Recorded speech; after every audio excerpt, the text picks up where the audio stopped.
really been trying to understand the underlying psychology of postmodernism and its relationship with neo-Marxism, and then the spread of that into the universities and the effect on the culture. And what I would like to start with is a description of your understanding of that, because I've presented to the people who are listening to me my understanding of it. I interviewed Stephen Hicks recently, and he wrote an interesting book called Explaining Postmodernism, which I liked quite a bit. It's been criticized for being too right-wing, although I don't think he's right-wing at all. I think maybe you could characterize him as middle-of-the-road conservative, but I would say he's more like a classic liberal.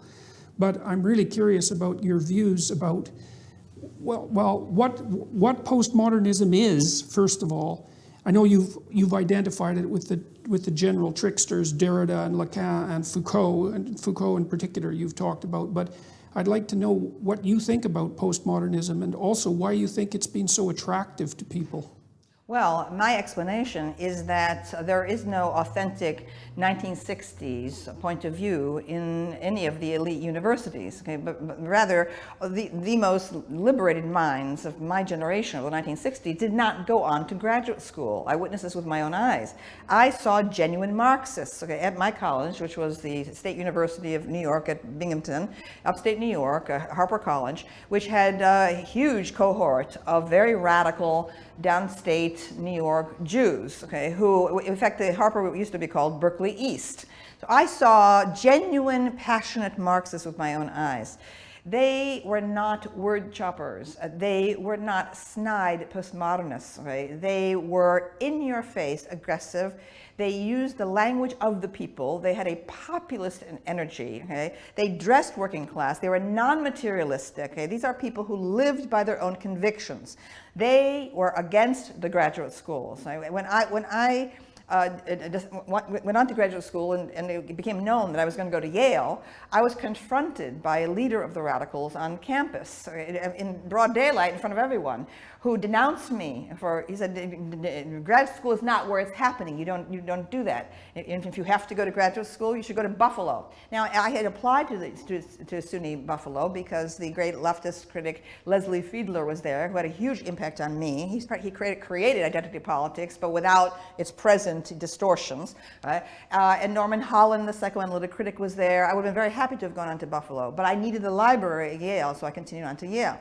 There were no radicals in the graduate schools, right? From 1968 to 72 when I was there. Only one radical, Todd Gitlin, okay, went on to have a career success. Okay? The actual radicals of the 1960s, okay, either dropped out of college and went off to create communes, right? Or they were taking acid and destroyed their brains. Now, I have also written about that. The destruction of the minds, okay, of the most talented members of my generation through LSD. It was going on all around me. Right? So what's happened is the actual legacy of the 60s got truncated. The idea that these post-structuralists and postmodernists are heirs of the 1960s revolution is an absolute crock. Okay? What they represent, as Foucault shows, Foucault said, okay, that the biggest influence on his thinking, okay, was Samuel Beckett's Waiting for Godot, okay, which was a post-World War II play written in Paris that was about the disillusionment and nihilism experienced after Hitler went through occupied France, right? And all of Europe was in ruins. It had nothing to do, what's in Waiting for Godot has nothing to do with the authentic legacy of the 1960s, which was about genuine multiculturalism, a movement toward India, toward Hinduism, a transformation of consciousness through psychedelics, which I did not take, but which I identify with totally through the music, etc. Right? It was a turn toward the body.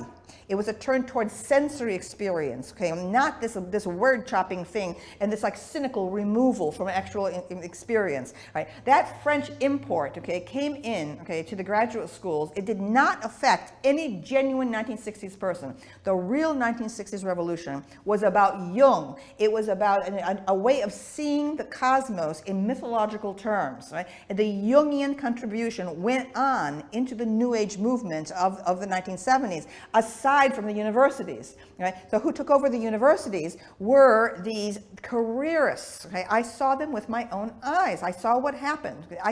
I was at Yale when Derrida was being shipped over, okay, to address the students, the grad students, and the faculty. And I said to a fellow student after hearing one of these guys speak, it wasn't Derrida, it was another one of the theorists. I said, they are like high priests murmuring to each other. All right. This was an elitist form from the start. Okay, it was not progressive. It was not revolutionary. It was reactionary. It was a desperate attempt to hold on to what had happened before the 1960s sensory revolution.